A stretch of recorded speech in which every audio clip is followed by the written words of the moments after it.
Em nome do Pai, do Filho e do Espírito Santo. Amém. Cristo ressuscitou. Em verdade ressuscitou. Cristo ressuscitou. Em verdade ressuscitou. Cristo ressuscitou. Em verdade ressuscitou.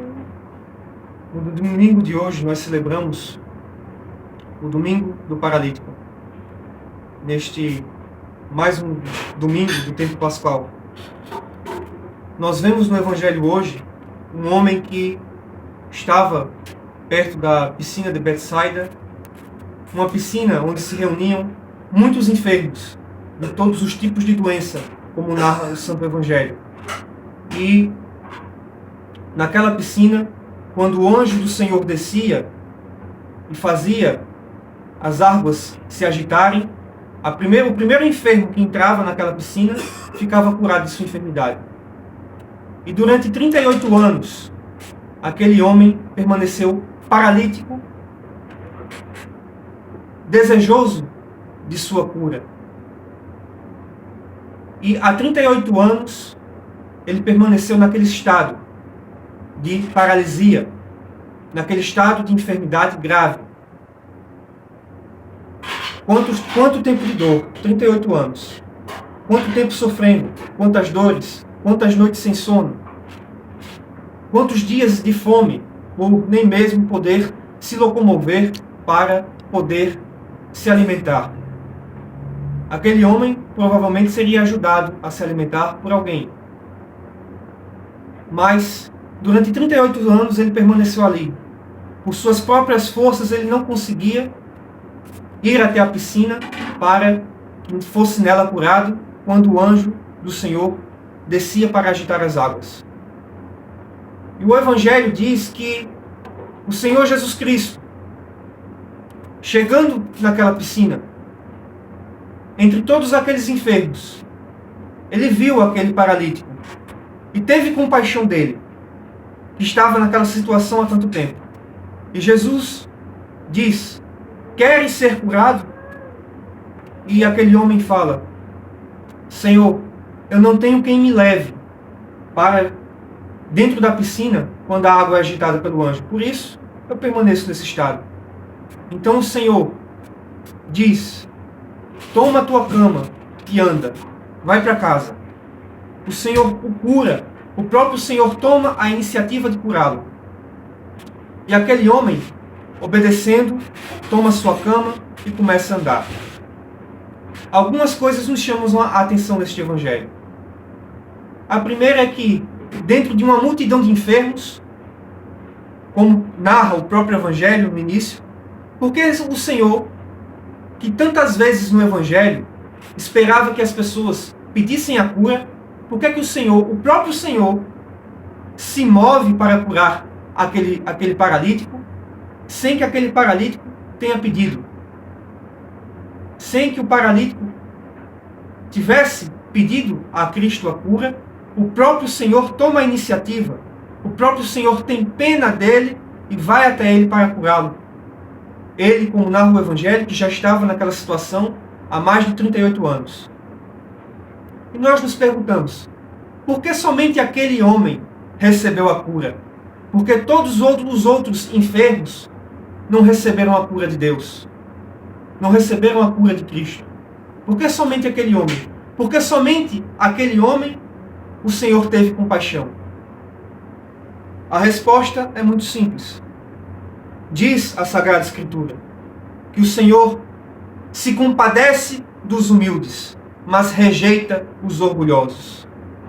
O Senhor se compadeceu daquele homem paralítico porque aquele homem era um homem humilde. Aquele homem tinha humildade de coração, tinha pureza de coração.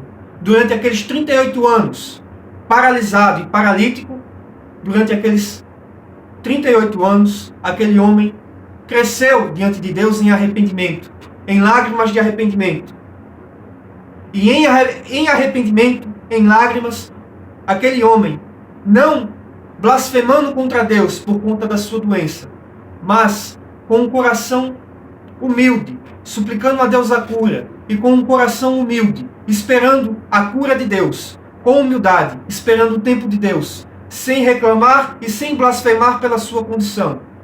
Mas naquela condição, ele purificou o seu coração e naquela condição ele humilhou-se. Ele, diante do próprio Cristo, que o pergunta: queres ser curado? Se ele fosse arrogante, se ele fosse orgulhoso, ele não responderia com humildade: Senhor, eu não tenho quem me leve até a água. Mas ele teria sido bruto, grosseiro e orgulhoso e diria: não vês que eu sou paralítico? Não vês que eu não posso me mover? Como me perguntas se eu quero ser curado? Você é doente mental? É idiota? Não sabes que eu estou doente? Como é que uma pessoa na minha condição não quer ficar curada? Mas na própria resposta que ele dá ao Senhor, ele mostra a sua humildade. Não debatendo com o Senhor a sua condição, mas de alguma forma, quando diz: Senhor, não tem um homem que me leve até a água. De alguma forma, naquele momento ele estava em humildade dizendo: se o Senhor puder, me leve até a água para que o anjo me cure. Mas o próprio Senhor, vendo a sua humildade, vendo a sua pureza de coração e o seu arrependimento, o próprio Senhor o cura. E neste evangelho, nós somos iluminados e tantas vezes muitos se perguntam por que há tanta doença, por que há tanta miséria no mundo, por que há tanto sofrimento. E a resposta o próprio Senhor dá no final do evangelho, quando encontra novamente aquele homem. Quando diz: estás curado, não peques mais, para que não te aconteça coisa pior. Assim como está escrito nas cartas de São Paulo, que o salário do pecado é a morte, o Senhor aqui também diz que as dores, o sofrimento e a enfermidade do mundo são consequência do pecado. E como o Senhor mesmo, em outro evangelho, diz: é melhor para o homem ser cego de um dos olhos, ou não ter um dos olhos, ou ter sua mão arrancada e ir para o reino de Deus, do que ter o corpo inteiro e ser condenado. Porque a maior preocupação do Senhor é salvar a nossa alma na eternidade. Muitos não são curados de suas enfermidades justamente por serem orgulhosos. Não porque Deus é mau, não porque Deus é insensível à sua dor. Deus é amoroso e Deus se compadece dos homens em sua enfermidade. E Deus cura o homem, o Senhor derrama a sua graça tão rapidamente quando o homem demonstra os frutos do arrependimento. Se muitas vezes nós permanecemos enfermos, não é por negligência de Deus para conosco, mas é justamente pela nossa dureza de coração, porque não somos humildes, não purificamos o nosso coração e somos escravos de todos os pecados que praticamos com estimação.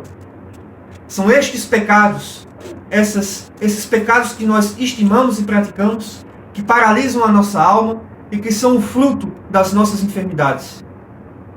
No entanto,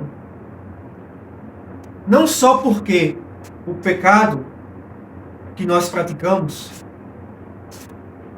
é ele a consequência, é ele que por consequência causa em nós as enfermidades. Não apenas as enfermidades, as doenças, elas não são apenas fruto dos nossos pecados, mas às vezes o próprio Senhor deixa que a enfermidade permaneça em nós, para que, através desta enfermidade, nós sejamos curados. Nós obtenhamos o arrependimento necessário para a nossa cura.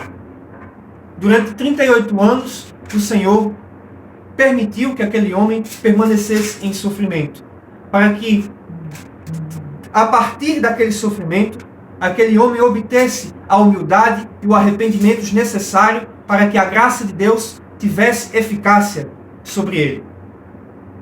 Pois, mesmo que o Senhor derrame sobre nós a sua graça, o seu Espírito Santo, o seu poder e a sua autoridade, essa graça, este poder, não terá eficácia em nós se nós formos orgulhosos, se nós formos pecadores, acostumados a guardar os pecados de estimação. Pois sem o arrependimento, o nosso orgulho e os nossos pecados funcionam como uma capa que impede que a graça de Deus seja derramada sobre nós. Mas também, às vezes, o Senhor permite certas enfermidades e certas dores para que, através delas, nós purifiquemos o nosso coração. Há pouco tempo atrás, vi uma das histórias de São Paísios do Monte Athos, um dos grandes santos e pilares da ortodoxia no século XX. Havia um homem chamado, talvez eu erre a pronúncia do nome dele, é um nome grego, Costas de Argos, na Grécia. Este homem, como uma criança, passou toda a sua juventude em alegria e todos o amavam. Era uma criança como todas as outras, que brincava, que passeava em Argos. Só que uma rara doença o abateu. Uma paralisia ligada ao seu sistema neurológico. Uma paralisia o tomou e aquele homem ficou doente, aquele homem ficou paralítico de cadeira de rodas. E durante muitos anos, aquele homem suplicava à Mãe de Deus e aos santos a cura de sua enfermidade. E durante muitos anos, ele permaneceu naquele estado, pedindo à Mãe de Deus, diante dos ícones, na Santa Igreja, pedindo a cura de sua enfermidade. Ele queria voltar a andar. Ele queria voltar a ser aquele homem alegre que passeava alegremente por Argos. E muitas pessoas cuidavam dele na sua paralisia e o ajudavam, o levavam para o Monte Athos, onde ele permanecia no mosteiro de Filomoteu, até que certo dia parecia que Deus havia escutado sua oração e que então um homem rico foi até ele e disse: olhe, existe um tratamento que está em teste lá nos Estados Unidos e eu gostaria de levá-lo para que eles possam testar o tratamento em você, para que você fique curado. Aquele homem paralítico ficou muito alegre, ficou muito feliz, mas os padres disseram a ele para, antes de ir, ir até São Paísios, pedir a bênção de São Paísios. São Paísios o disse para esperar junto com outro padre em determinado local, numa praça, e quando ele estava lá, aguardando São Paísios, e São Paísios chegou, São Paísios se ajoelhou, tocou em suas pernas e dizia consigo mesmo: benditas pernas pelas quais tantas almas serão salvas. Então São Paísios pediu para que ele se levantasse das cadeiras de roda. E ele levantou-se da cadeira de rodas, e São Paísios pediu para que ele desse uma volta com ele. E aquele homem, em alegria, em êxtase, começou a caminhar com São Paísios e glorificava a Mãe de Deus, enquanto São Paísios permanecia rezando em silêncio. E eles dois caminharam e começaram a caminhar, e as pessoas começaram a ver e se aproximaram, testemunhas daquele milagre tão grande, pois todos eles conheciam aquele paralítico que há tantos anos estava naquela cadeira de rodas. Porém, quando eles terminaram de dar aquela volta, São Paísios disse: senta-te. E novamente ele sentou-se na cadeira de rodas e, sem entender, ficou novamente paralítico. Para ele foi, claro, uma grande tristeza, um grande impacto.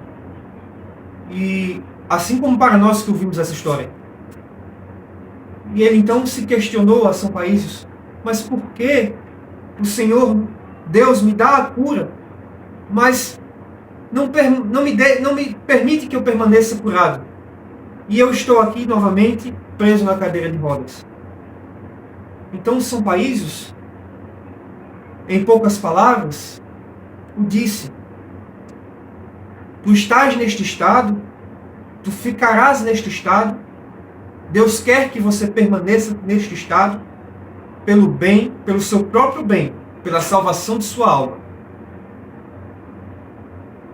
Tu andaste, caminhaste, tu vistes que Deus pode te curar imediatamente. Porém, você permanecerá aí, paralítico, porque esta enfermidade não é para o teu mal, mas é para a salvação da tua alma e para a salvação da alma de muitos que cuidaram de ti. Por isso, São Paísios dizia consigo mesmo, enquanto batia nas suas pernas, dizendo: benditas pernas por quais tantas almas serão salvas. E São Paísios dizia: esta vida é como uma gota de água no oceano da eternidade. Portanto, é difícil passar por isso. É difícil suportar esta enfermidade. Mas suporte, aguente, pois através desta enfermidade você obterá a vida eterna, junto com muitos outros que o ajudarão. Com esta história, que ocorreu no século XX, poucos anos atrás, nós aprendemos, juntamente com este Santo Evangelho de hoje, que existem dois motivos de por que muitas vezes nós permanecemos em enfermidade. O primeiro motivo é que muitas vezes esta enfermidade é consequência da dureza do nosso coração, é consequência da nossa vida pecaminosa, é consequência da nossa falta de arrependimento, é consequência da falta de pureza do nosso coração, é consequência da falta da nossa contrição. Pois não queremos ter união com Deus. Queremos apenas ser saudáveis para viver longe de Deus. E o pecado, como uma capa, separa a graça de Deus e a eficácia da graça que Deus derrama sobre nós. E nós permanecemos enfermos pela nossa dureza, pelo nosso pecado, e não porque Deus é mau. E o outro motivo de porque muitas vezes nós permanecemos em enfermidade é justamente porque o Senhor permite aquela enfermidade de forma terapêutica, algo que parece contraditório. Mas de forma terapêutica, o Senhor permite privações e enfermidades, muitas vezes em nossa vida, para o nosso próprio bem, para a nossa salvação. Porque o Senhor sabe que se nós formos saudáveis, o Senhor sabe que se nós tivermos aquilo que muitas vezes nós queremos e que aparentemente é bom, o Senhor sabe que essas coisas boas, o Senhor sabe que talvez a saúde nos faça esquecer de Deus e fugirmos para longe dele. Então o Senhor permite provações, o Senhor permite a enfermidade, para que através dessa enfermidade o nosso coração seja amolecido, o nosso coração seja humilde, e para que nós verdadeiramente nos arrependamos dos nossos pecados e busquemos a Deus, busquemos a união com Deus. Pois é melhor estar em um câncer terminal, é melhor padecer qualquer enfermidade do que estar separado de Deus. Então o Senhor permite que sejamos afligidos por doenças e por provações, para que, através delas, nós nos aproximemos dele e não nos apartemos dele e permaneçamos com ele. Como muitas vezes dizem: o Senhor, por que o Senhor me permite que eu seja pobre? Por que eu sou pobre? Por que eu sofro tanto por ser pobre? Por que o Senhor não me permite que eu ganhe na Mega Sena para que eu fique rico? Eu construiria igrejas, eu alimentaria os famintos, eu faria muito bem com este dinheiro. Por que o Senhor não permite que eu ganhe? E muitas vezes esta pessoa não sabe que se tiver este dinheiro, será um adúltero, esquecerá de Deus, pois o poder, o dinheiro, até mesmo muitas vezes a saúde é capaz de nos afastar e de nos separar de Deus. Quando nós tomamos as coisas boas que Deus nos dá e usamos isso não para nos aproximarmos de Deus, porque não somos humildes, mas na nossa arrogância e no nosso orgulho, na nossa vaidade, nos separamos de Deus, usando da saúde e de todos os santos dons que Ele nos dá. Por isso o Senhor de forma terapêutica e amorosa, permite que soframos no nosso corpo, para que este sofrimento nos aproxime dele, para que este sofrimento cause o arrependimento necessário para que a graça de Deus seja eficaz em nossas almas. Porque, como disse São Paísio, aquele paralítico, os dias, a nossa vida, é uma gota no oceano da eternidade. Nós estamos neste mundo, nesta vida, não para ter saúde, não para ter dinheiro, não para ganhar o mundo, como diz o Senhor. O que adianta ao homem ganhar o mundo inteiro e perder a sua alma por toda a eternidade?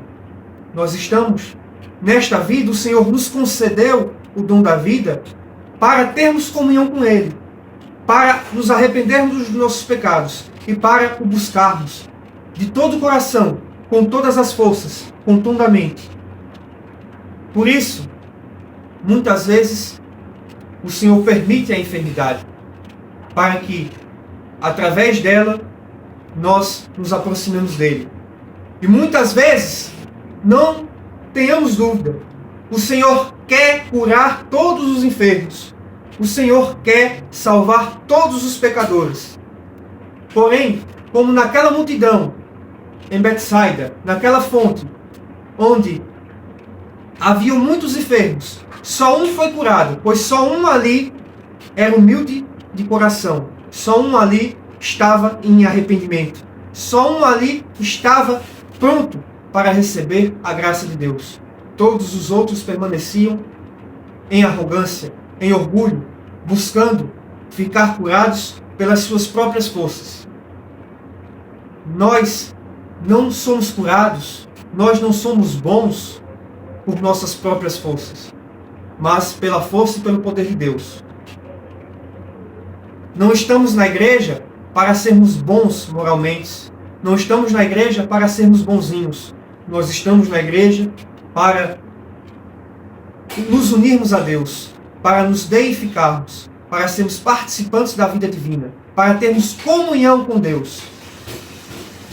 Não somos cristãos para sermos pessoas melhores. Este não é o objetivo da vida cristã. Nós somos cristãos para termos comunhão com Deus. Esta é a finalidade da vida cristã. A aquisição do Espírito Santo e a comunhão com Deus. Portanto, sabendo disso, tendo sido instruídos pelo Santo Evangelho e pela Santa Igreja, possamos, assim que caiamos, nos levantarmos e confessar os nossos pecados ao nosso Pai espiritual, no santo mistério da confissão, possamos comungar os santos dons em arrependimento, possamos buscar a igreja em arrependimento dos nossos pecados e possamos buscar a Deus em todos os momentos e pedir-lhe o dom da humildade, o dom do arrependimento, o dom de um coração contrito, o qual é a única forma de recebermos e de termos comunhão com Deus, com um coração contrito. Que o Senhor nos abençoe, nos proteja, nos salve, em nome do Pai, do Filho e do Espírito Santo.